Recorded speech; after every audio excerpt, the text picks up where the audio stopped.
ભુજની ગોકુલધામ સોસાયટીમાં મોડી રાત્રે વિશાળ મહાકાય મગરે દેખા દેતા ભારે અફડાતફડી મચી જવા પામી હતી।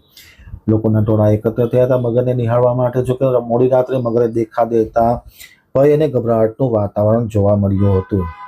ચોમાસું પૂરું થતાની સાથે મગરની હેરાફેરી સોસાયટી વિસ્તારમાં વધી જવા પામી છે, જેમાં ભુજના ગોકુલધામ સોસાયટીમાં ગઈકાલ મધ્યરાત્રિના એક મહાકાય મગર દેખાતા ભારે અફડાતફડી મચી જવા પામી હતી। લોકો ભય અને ગભરાટનું વાતાવરણ અનુભવ્યા હતા।